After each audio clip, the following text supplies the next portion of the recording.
spécial. Et spécial Noël, Oyo, puis surtout au Salakawa, et puis voilà, une dernière, tout ça, ban Nzambe, les alliés qui Oyo est vraiment très spécial. Évangile sur les champs. Voilà. Moi, toujours ça, là, pour aller pour le ban, maintenant, comprendre. D'abord, après, voilà. D'abord, dans la biseau, donc, tout ça déjà, ok. Paix et sécurité, et ça s'appelle la question, ça me l'a dit déjà. Ok, bon. Après, pour tout ça. On pourra la mettre ça. Merci. Bonjour, bonsoir à tous et à toutes qui nous suivent dans TV Jésus. Ainsi, j'ai dit, Nabana Nabino Nyo Soto, Obolo Nabiso, Lelo Ezali, Mokolo Ya. Noël spécial pour Nabiso Oyo, le lengue to yebiliamo. Yango na biboye. Pespembo de par maman. Bonjour maman Véro. Bonjour Papa Ngandi. Bonjour à tout le peuple de Dieu qui nous regarde partout dans le monde. Que notre Seigneur Dieu vous bénisse tous au nom de Jésus-Christ. Amen. Amen, amen.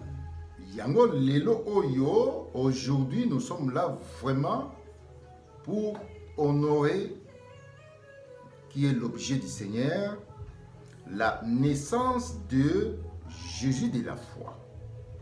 Voilà. Honorer la naissance de Jésus de la foi. Lelo toza pour une édition spéciale toko bengango ya Noël selon Bisso. Voilà. Pour na binengwana ngamoko na épreuve na origine na ngai. O place na uta. Donc nazaki pena pembeni na ngai na mwana oyo abotami le 25 oyo bapesaki kombo ya Noël en chair à os na kolina ete yango mpe nalobi boye lelo. Voilà, en vérité et en vérité. Pour na sujet ya lelo ezali mbotama ya Yesu ya foi. Voilà, Yesu oyo a tonda na foi ya Nzambe. Yé toujours le bila awalelo. Ainsi j'ai dit à maman, peut-être bien que le bila Yesu ya foi na évité pour expliquer ba tête. Amen. Yesu a foi, Yesu oyo abotamaki na elembo. Na elembo esengaki mwasi moko akoma na zemi. Mwasi wana azalaki deja na elembo ke akobota Yesu Masia. Amen. Amen. Merci maman Nengo olobi bande kona biso oyo lelo et spécialement toujours vous adresser pour Nabino. Amen. Oyo bozo landa biso a ba mètre carré oyo il y a évangile oyo. Ainsi, aujourd'hui, nous sommes là pour justement vous présenter l'objet du Seigneur qui est la naissance de Christ de la foi. Encore pour une fois. Ainsi, je dis, na yango na lobiboy, pour na mbotama ya Yesu oyo to yebiliye na kati ya foi.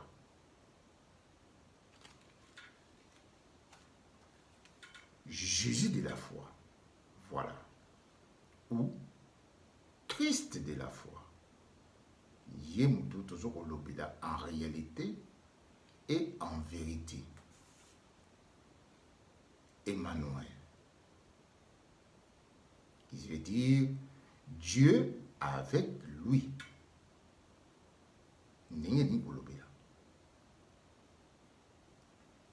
Entendu à ses anges de son dessein ou son image.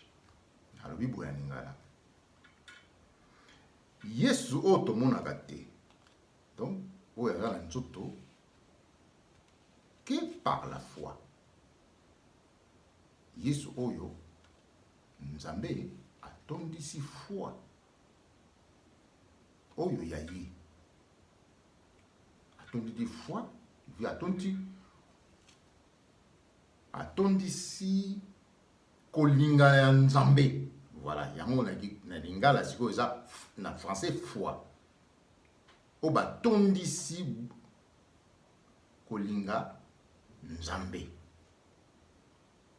yango foi na français, yango le to référé bino le Christ de la foi, Emmanuel oyo boyebili na kati liboso na Isaïe. Emmanuel Nzambe na ye, Nzambe aza kati na ye wana babeni oyo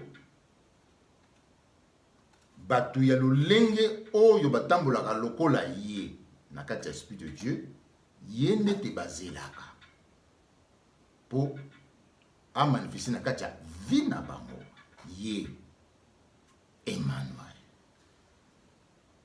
Yango tolobi boye napesi mwana libalomaoko limbola kotonda ya konimila Nzambe, yango babengi foi. Kondimila Nzambe, kotia elikia elikia moko bozo tia elikia na Nzambe wana espérance ke eloko zoluka okozwa. Donc yango wana nde Yesu Masiya ye abotami na kati ya tata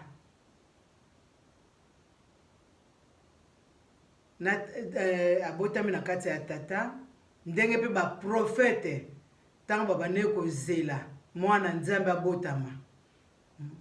Donc Yesu pe azalaki deja kati na bango babane kozela siko ngonga wana nde ekokisama po bango pe Yesu aya abota kati na bango ndenge abotama kati na Bezaï, ndenge abotama kati na Ezekiel, ndenge pe abotamaki kati na Abakuk, ba Jérémie. Donc yango wana yango wana papa na voilà. Amen. Merci, et puis pour la compréhension, les bandes qu'on a biso, vraiment c'est clair. Yango lelo yo et spécial Noël oyo azalaka peme nangai depuis des bas âges. Voilà, Noël. Pour appeler comme on a pas maté, pour apporter mon coloine. Yango de tozali awa les 25 c'est le biso neto ko fêter Noël na biso, c'est le biso. Amen. C'est le royaume comme voilà les 25. Yango tozo kotala sikoyo motama na ye. C'est pour ça que nous regardons la naissance du Christ de la foi, Jésus de la foi, Emmanuel, Dieu avec lui, pas avec point d'interrogation. Voilà. Donc, c'est lui que nous parlons. Nous allons voir l'annonce de la naissance d'Emmanuel, Jésus de la foi. C'est-à-dire, lui qui est rempli de foi de Dieu. Les prémices de foi de Dieu. C'est-à-dire, Mouteliboso Oyanimilaki Nzambe. Yibabengi, Christ de la foi.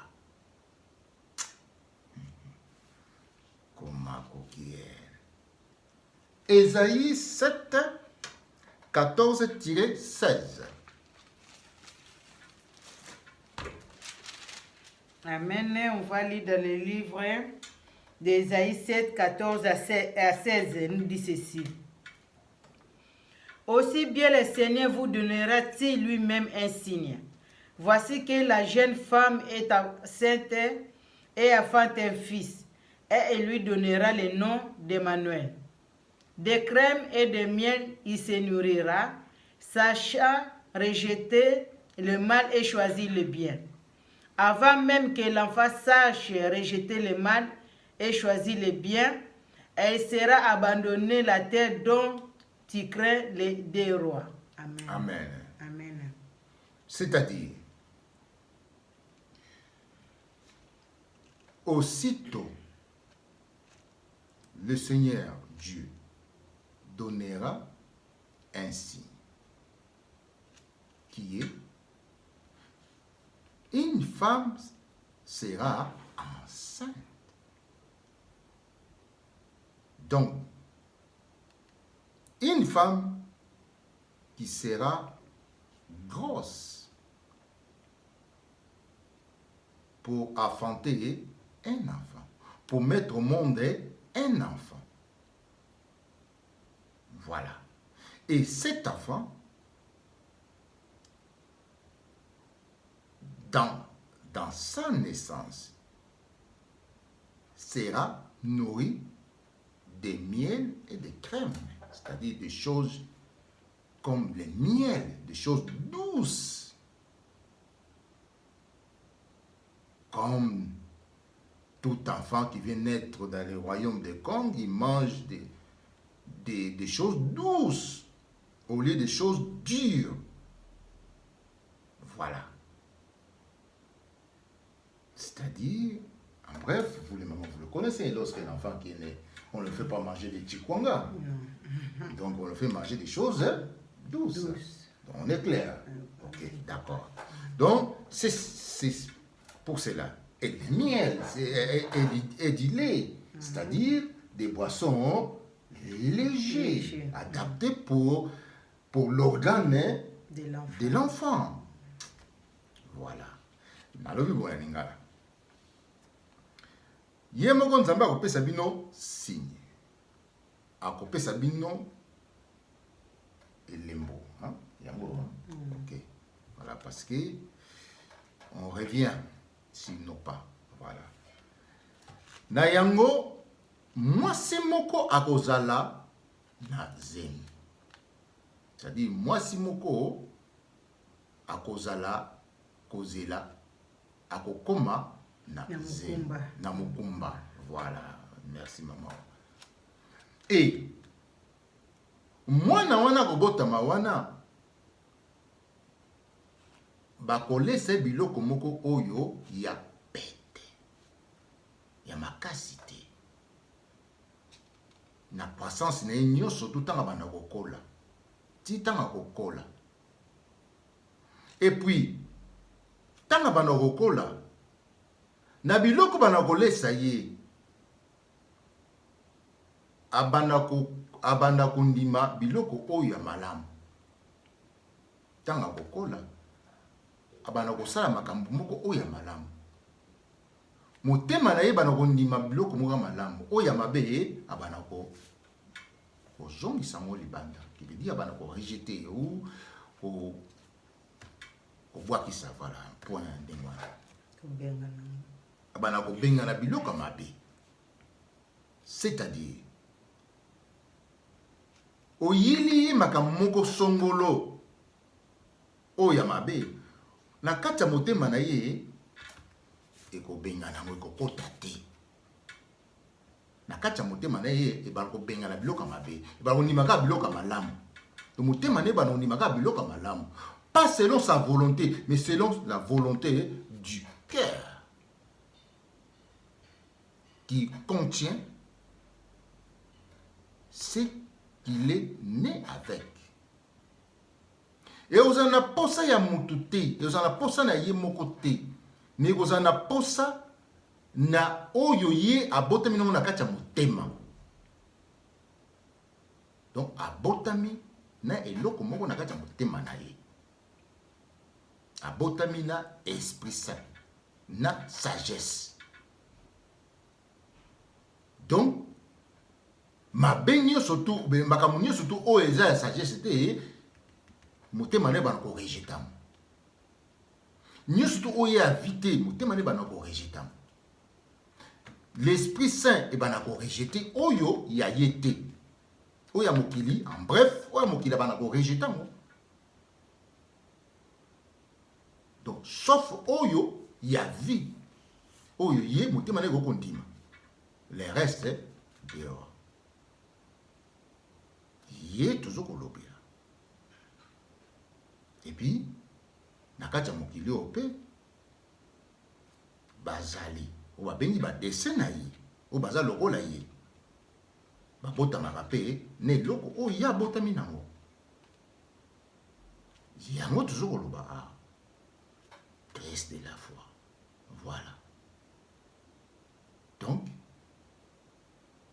en chair et en os, avant, l'évangile fut. Il y a un mot toujours au bas. Merci beaucoup. 9, 5, 6. Ésaïe toujours. Toujours en Ésaïe 9, 5, 6. Ésaïe 9, 5, 6 nous dit ceci. Car un enfant nous est né, un fils nous a été donné, la souveraineté est sur ses épaules. On proclame son nom, merveilleux, conseiller, Dieu fort, Père à jamais, prince de la paix. Il y aura une souveraineté étendue et une paix sans fin pour le trône de David et pour sa royauté, qu'il établira et affermira sur le droit et la justice, dès maintenant et pour toujours. L'ardeur du Seigneur de l'univers fera cela. Amen. Amen. Un enfant nous est né. Dans ma botami, va proclamer. Un enfant nous est né. Emmanuel. Voilà. Donc, binomoko bokoko kota boya. Mwana moko va proclamer à botami.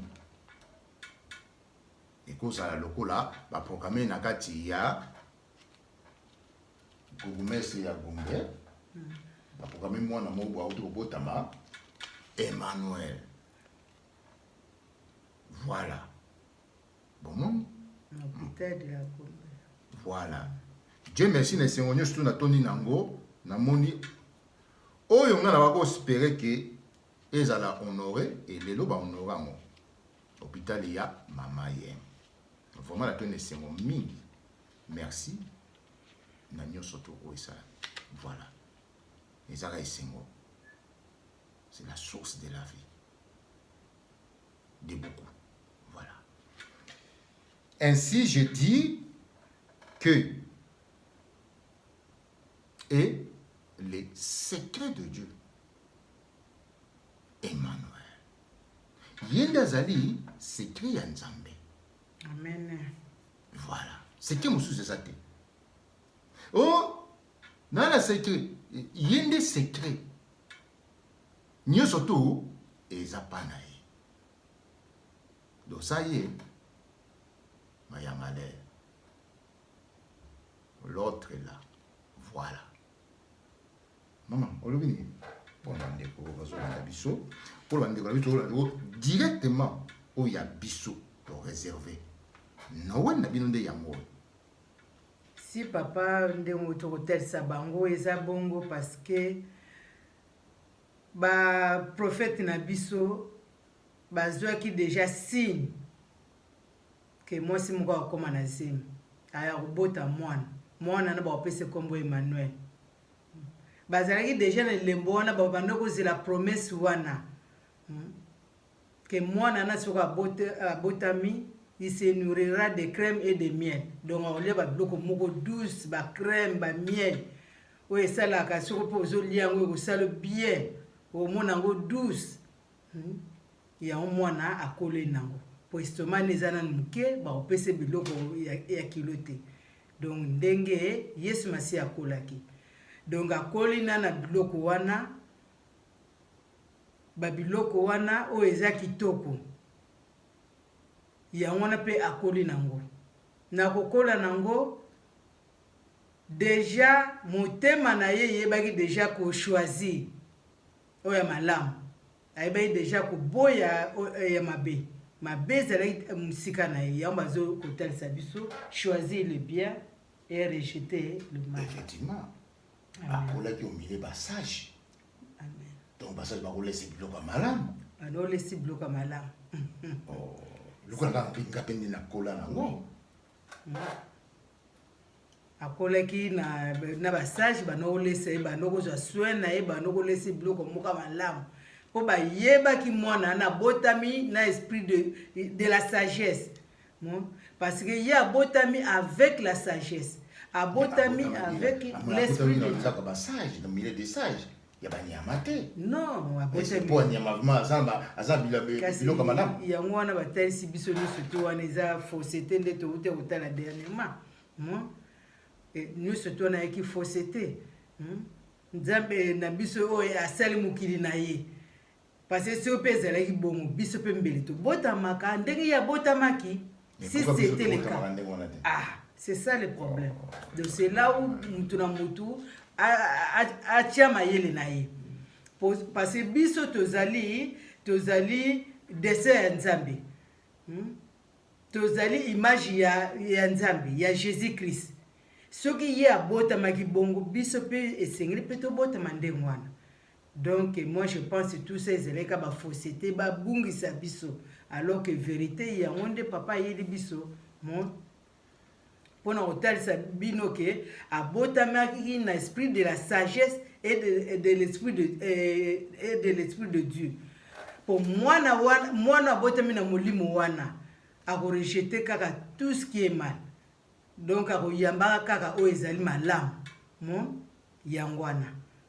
Mais oyo pe mokili akolinga kaka biloko mokili eza bongo te oyo mokili akolanda mokili malamu pe ekotaka te déjà soki abonika ozopesa malamu akolinga sala mabe. Bon, pourquoi ozokamwaki bato bayina yo partout? C'est ça. Bon, ok. C'est ça. On est là par ses fruits. Par ses fruits nde touti hôtel Saban. Effectivement. Amen. Nayango la miboye. C'est pour cela que je dis ceci. Ma question, à tout le monde, ma question, moi, ok. Na kati ya mbotama ya Yesu na sata secret ya Nzambe. Est-ce que you, oui, ba secret oyo? Ba secret oyo vraiment papa na ebité ndenge na tasaki bana Nzambe biso ni surtout to bane ko sambela. To uti pe na ignorance wana. Mon, mais ba secret to ebaki yango te. Yango wana Nzambe na biso tosenga to posséder na connaissance. Mon, tozwa connaissance. Soko ozwi connaissance na sagesse elobana ye nde place okoyeba. Po biso nyonso to ndenge tango tozokokola tokende mpe baeglise wana songolo place baonokotia Yesu Masiya banyama tokotala kaka en tout cas tokolaki na mentalité wana tokolaki na ignorance wana. Mais avec le temps yamba zokoloba mwana nyonso tu abotamaka kolaka Yesu Masiya akolaki banoko lia crème et miel mais tanga zokokola biloko ne pe baneko changer ozomona donc esinge pe na mutu tanga zokola azwa connaissance okotikala kaka na image wana te tozalaka na okala obondelaka ozosamela Nzambe na kati ya banyama non Yesu Masiya abotama na banyama te. Donc en bref auparavant vous connaissez pas ces secrets. Non, on connaissait donc, pas. Vous On étiez connaissait dans pas. On était vraiment, voilà, on était vraiment dans quatre ignorance totale. Ok, d'accord. Abongo bambwa o balanda kwa yo pe na sima. Bambwa pe na connaissance à secret et les chiens qui te suivent partout. Les chiens de ce monde qui te suivent partout. Est-ce que si bazana quatre ignorance.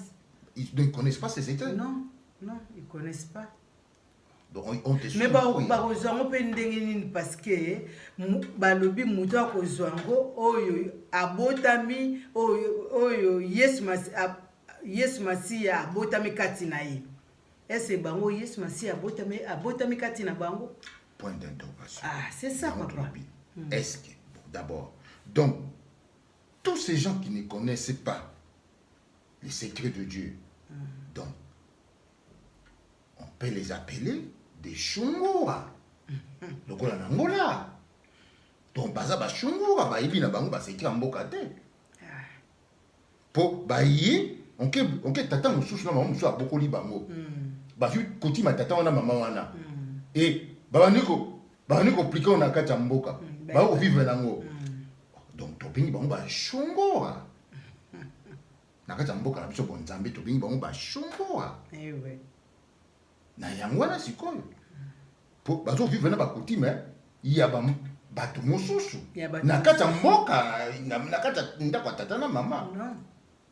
Bon, toza kaka ndenge wana po toyebisa bino ke non, yaya na bino Yesu azali ndenge mpe kaka biso tokendaki mpe kuna azali. Donc akosala nyonso to mpo bino bozonga, mais oyo akozonga ne te atika oyo balingi bazonga, atika mboka pour sécurité. Jésus vit, elle se déclenchera en réalité, en vérité. Voilà, ainsi je dis dans 2 Corinthiens 12, 1, 7.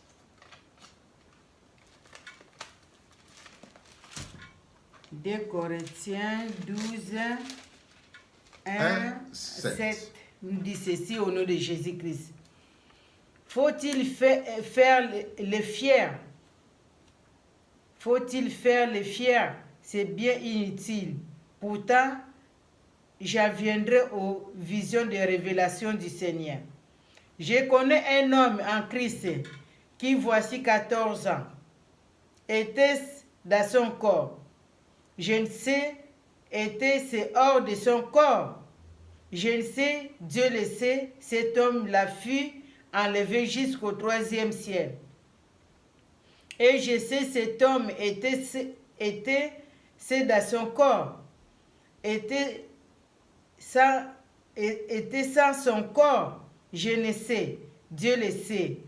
Cet homme fut enlevé jusqu'au paradis et attendit des paroles inexprimables qu'il n'est pas permis de l'homme de redire. De cet homme-là, je serai fier. Mais pour moi, je ne mettrai ma fierté que dans mes faiblesses. Ah, si je voulais faire le fier, je ne serais pas fou. Je ne dirais que la vérité. Mais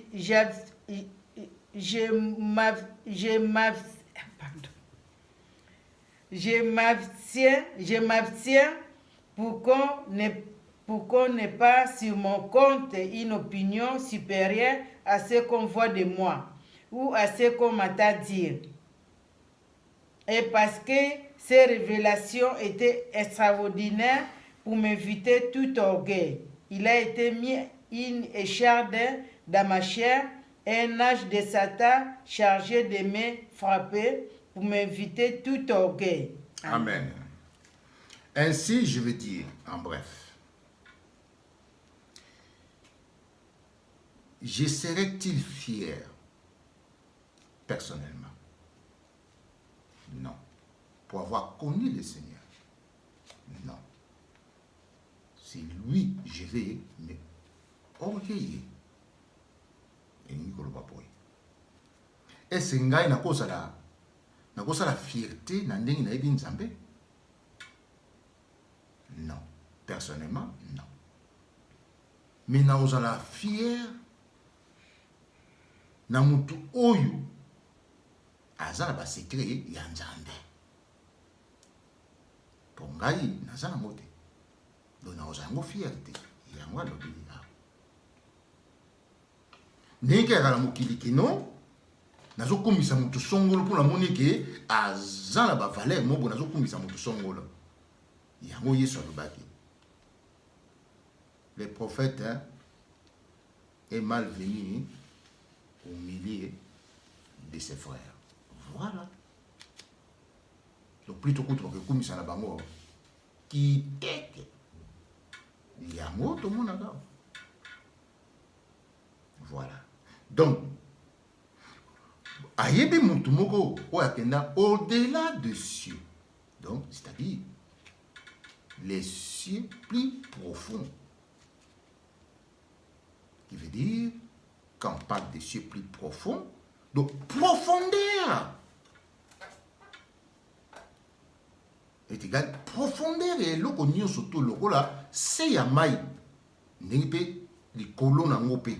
Donc profondeur ya likambo nyonso tu eya na baprofondeur yango balobi awa. Ye nde azwi barévélation oyo oyo amoni e akoki koloba ngo ndenge wana te mpo moto ya mokili akoyeba makambo oyo ya profondeur place ye akoma te akoyeba ngo te. Donc soki abandi koyebisa ye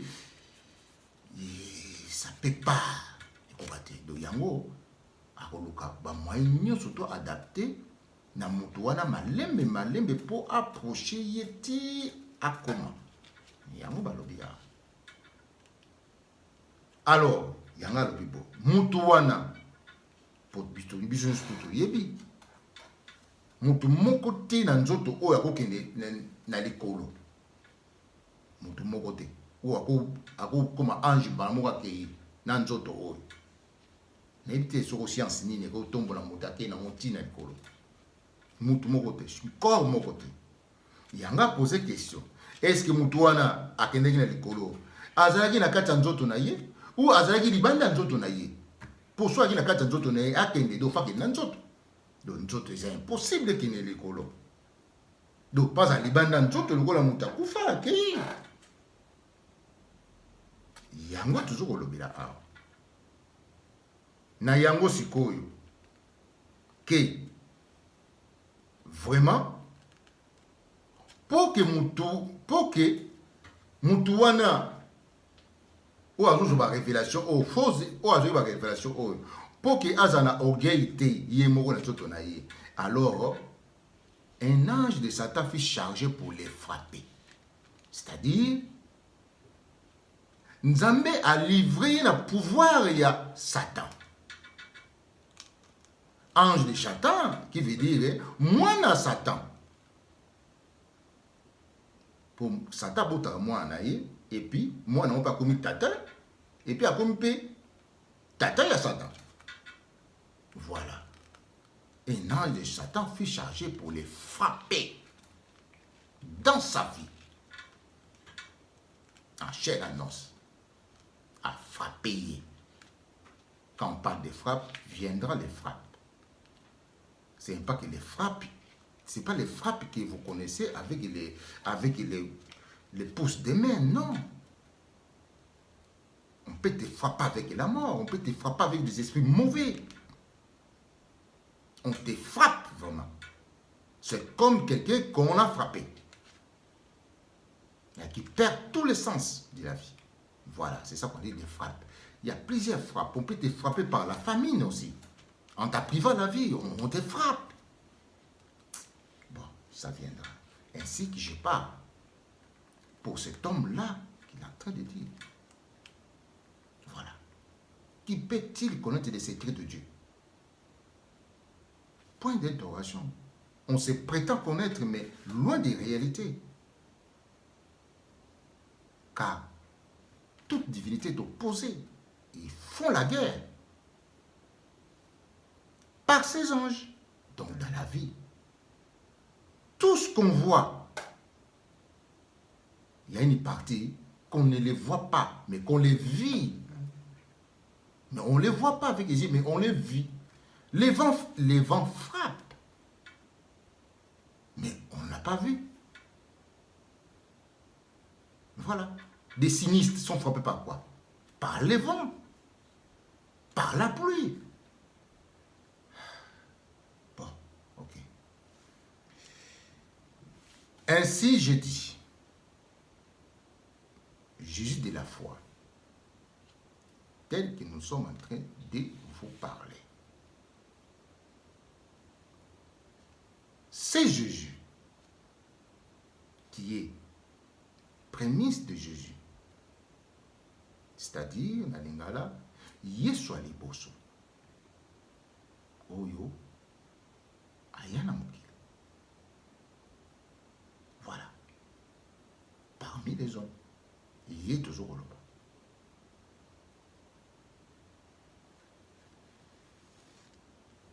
Est né de la mère charnelle. cette mère reflète de Vierge Marie. Elle n'est pas née de Vierge Marie. C'est Jésus-Christ de la foi qu'on vous parle aujourd'hui. Dans la Bible. Yesu toujours va l'élo. Christ de la foi. Voilà.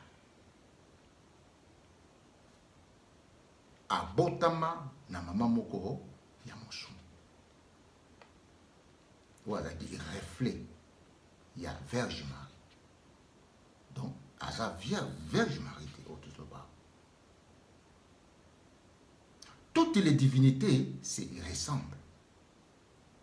Et des autres, ils font copie-coller. Lorsqu'on pratique des copies-collées, on est faux dans la vie et dans la réalité des choses et dans la vérité. Voilà. Tout n'est pas praticable. Donc, il y a un toujours au lobby là. Ésaïe 26, 17-18. Emmanuel. Ésaïe 26, 17, 18. Nous avons été devant toi, Seigneur, comme une femme enceinte, près d'enfanter, qui s'est tord écrite dans les douleurs.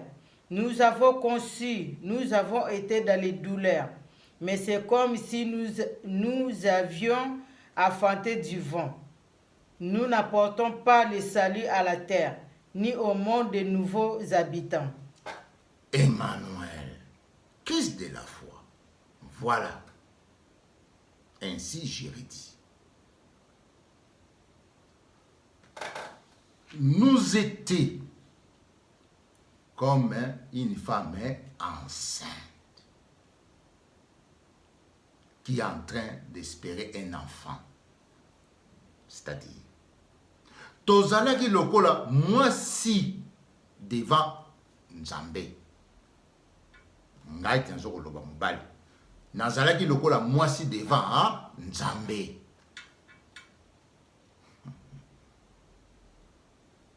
Lokola mwasi ya zemi, azui zemi pour mwana bane okola pour abotama. Yango tenzo koloba. Voilà. Et nous avons été dans les douleurs. Mais c'est comme si qui s'est tort écrit dans les douleurs. Voilà. Nazalaki lokola mwasi azemi devant Nzambe na ba douleur. Mwana zoko ninga. Sombelanga mabele. Yango te. Sombelanga boye. Mwana ninga le dongo. Yango tozoko loba. Donc tozoko loba na kati ya nature basi. Bref, nazoko loba na kati ya nature ya basi. Ben, événement secret de Dieu, je suis en train de parler dans la nature des femmes. Surtout celles des Africaines.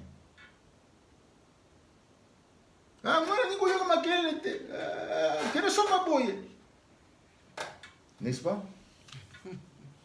Voilà. Roger. Pour des chungura. Mais bino bozo landa biso. Oyo, il y a TV Jésus-vu. Ils ont réservé pour vous. En fait, que vous connaissiez la réalité et secret de Dieu. Voilà. On continue, maman? Amen. 18. Nous avons conçu, nous avons été dans les douleurs. Mais c'est comme si nous avions enfanté du vent. Voilà. C'est-à-dire, c'est lorsque nous avons accouché, nous avons vu que nous étions déjà à terme, 9 mois. C'est pour cela on dit en Ésaïe 66, 9. Bon, ok. 66, 9. Voilà, ok. On peut le prendre directement. Pour plus de précision. 66, verset Papangandi. Voilà. 66, voilà, effectivement. qui m'a été attribué, honorifique qui m'a versé de moi. Voilà. Par 66, 9. Voilà. 66, oui, 9, c'est ça. Voilà, Amen. On va lire dans Ésaïe 66, 9. Est-ce que moi j'ouvrirai passage à la vie pour ne pas faire affronter, dit le Seigneur. Est-ce que moi qui affronte, je poserai à la vie une contrainte, dit ton Dieu. Voilà. Si j'amène une femme au terme de sa grossesse, et pourrais-je empêcher que l'enfant puisse naître? Ce qui n'a même moi ça zemiti na suka, et c'est ngasu nako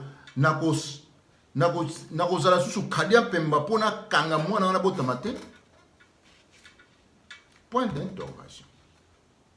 Si ce n'est que les activités des fils de perdition et leur divinité. Retournez à nos moutons. Je continue. Oui. Nous n'apportons pas le salut à la terre, ni au monde de nouveaux habitants. Voilà.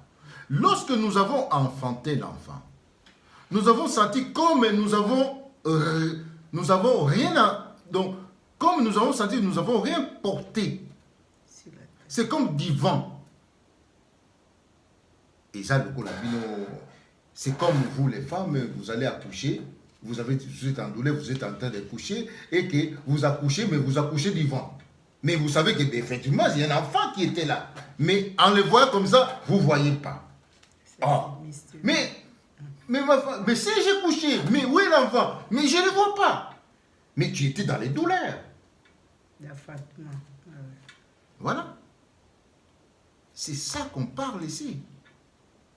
Et cet enfant, test de la foi. Que vous ne pouvez pas le voir.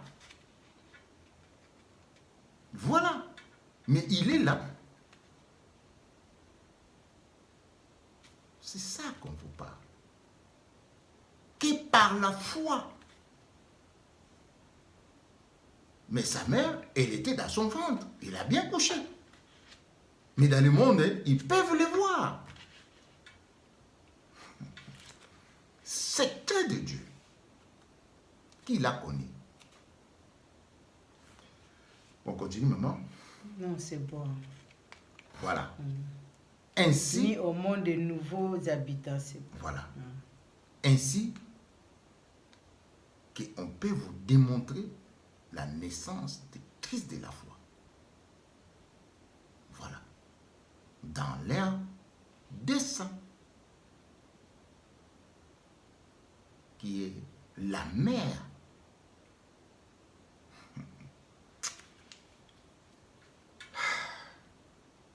Ainsi est duplicata dans la femme Vierge Marie. Ensuite, c'est duplicata. L'original, c'est qu'on vous présente. C'est Jésus qui s'incarne à cet dessein, en chair et en os, vivant. Amen.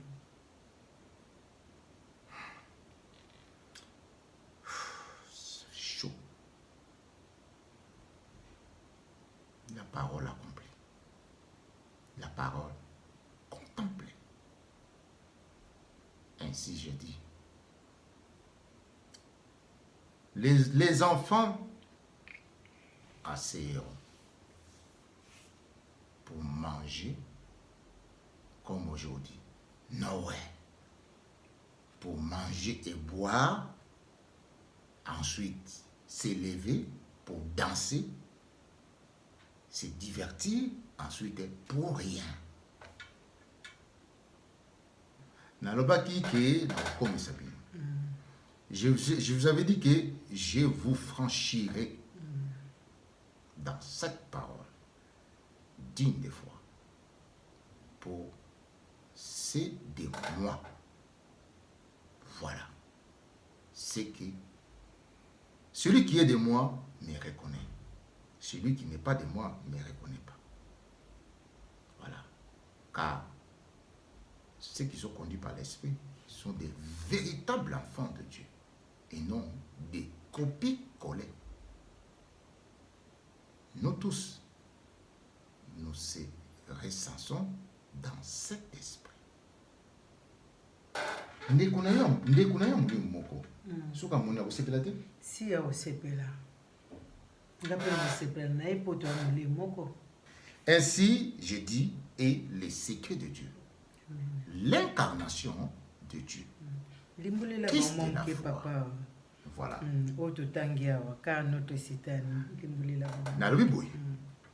Dans notre cité en nous. Voilà.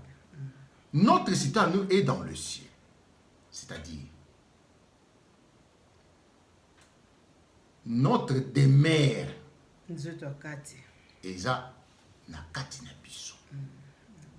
Mwana nzamba fana na kati na fana libanda te. Molimo so oza libanda oza na mukili. Car dans l'homme c'est son esprit. Molimo tezaka mutu spirituellement. Et vous allez beaucoup bouger, vous allez bouger, vous allez bouger, des membres du corps, ni surtout, donc il y a utilisé pour faire ce qui est molimo wana. Na yango sungana na kati na ngai na utiliser ma membre de corps ni surtout comme il faut. Donc na kozela pe mutu asalaka nzoto oyo na kati kaka nzoto oyo libanda te. Amen. Pour libanda est égal des incarnations ya libanda. De molimo na yo etiki kati e bimi lokola nyama. Molimo nyama ya kana libanda. Il agit dans le monde. Ndenge moko. Pour nyama avara na kati neti. Pour sora avara na kati na ye des bêtes stupides ni bas la sage. Mais encore pas sage te donc avara libanda. C'est ça qu'on dit, notre cité en nous est dans le ciel. Ils ont la carte. Amen. Place de l'eau est là. Christ de la foi. Amen. Ce que nous, on vous annonce. Ça me l'a dit, les bandatés. D'où la carte. Voilà. Donc, place to kuta na kati na biso, place à transformer nzoto na biso comme lokola yé.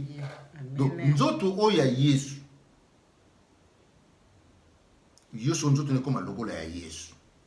Alors, tant que comme lokola ya Yesu, qui va bien bénir l'incarnation. C'est pas toi qui vis, mais l'incarnation en Jésus. On va bénir Ndengwana. De la même chose, l'incarnation dans le monde, avec ce qui est du monde. Ce que tu as dit, c'est la incarnation. C'est ça qu'on parle ici. On ne parle pas des choses imaginaires. On parle de ce que nous vivons. Toujours le makambu oyo bisto vivaka. Mon bal soit continue. Moi, c'est un bal sur Basangani, Basagani. Basaka incarnation, Basangani. Il y a une incarnation. Comme Mutumoko. Bon. Le temps nous manque et nous sommes en phase finale pour notre naissance, notre Seigneur. Voilà. On vient vous montrer. Ni de ce monde n'a connu. Si ils avaient connu, ils n'auront pas les crucifiés sur la croix. Le roi de ce monde viendra à la croix de ce monde en lumière. Voilà. Il y a un Bible. Tous ceux qui ont Yesu oyo, pour ceux qui ont yebaka, ceux qui ont yebaka incarnation oyo, mbele kutu ba oser ko sala mabete. Mais ils ont une volonté ya tata na maman. Amen. Il y a un peu ça qui est pour leur jugement. Pour que Jaka Moto Oyo Bakangi en flanga deli. Il y a un peu voilà. Merci et je vous dis au revoir à tous et à toutes. Bonne fête de Noël à l'image de notre royaume Congo. À tous. Merci maman. Merci vraiment bandeko na biso, vraiment tokomi na biso na suka, je pense bolandi biso. Eloko na otesa bana na Nzambe liloba oyo kaka yango oyo. Donc to demeurer na liloba oyo. Po to yeba ko rejeter le mal. Po mabeza la musika na biso. Parce que tant total si bino ke crème et miel oyo Yesu Masia bane kolia. Ezalaki liloba. La sagesse et l'esprit de Dieu. Donc liloba wana yango mtu ebane kokola kati na ye yango wana siko mutema na ye tondi saki na bolamu na kosala malamu ebane ko rejeter mabe.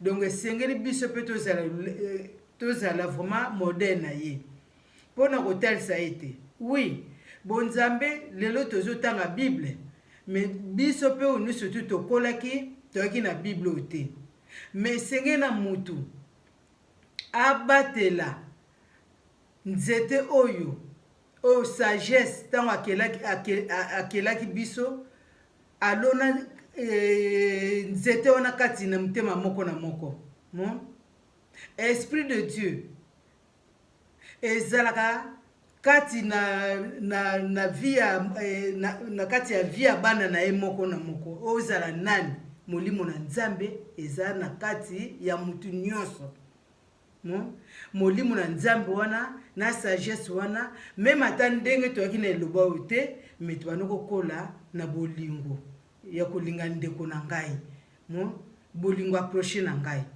me tango oyo kobakisa so liloba oyo omoni nano esprit de Dieu eye kopesa susu flamme parce que oli liloba mais tango ozolia liloba te ekozala na mwa lumière moko ya moke parce que ozolia liloba te mais lumière wana ezokogarde kaka parce que oza na fona ya malamu mais tant que ozolia liloba oyo place flambeau wana eyaka suku kopele ezokokola ozomona pour vous dire que to demeurer format pote mwinda wana ezalaka tout le temps allumé kati na vie na biso mutu oyo pe aza na esprit de Dieu oyo azosalela nani te liloba oyo te mwinda wana pe ekufaka ekomi ténèbre omona vie na ekomi ténébreux pour vous dire que to kama na liloba oyo pote liloba oyo yango vraiment eya ko éclairer susu kati na biso pote toyiba toujours ko rejeter oyo nyonso to eza mabe do mabe ezala musika na biso toyeba kaka kopona nzela malamu po Jésus Christ ye moko azali chemin ye moko azali vérité ye moko pe babengi grâce pote ye akendaka azongi po ya kotelisa biso mabe oyo ya monaka place ya butaki. Donc bandeko na biso tolingi bino vraiment mingi ba bonne fête na bino vraiment tikete Nzambe azala na bino to fête na bonzambe to fête biso bonane na biso eza na bonzambe. Donc loboko na Nzambe eza likolo ya moko na moko bo batela bana malamu anu tozokota vraiment ezala ane moko ya malamu pote o nyonso tu batie espérance na bango epa na ye yebake elonga ya sur ezali au nom de Jésus-Christ. Amen. Amen à tous et au revoir. Au revoir.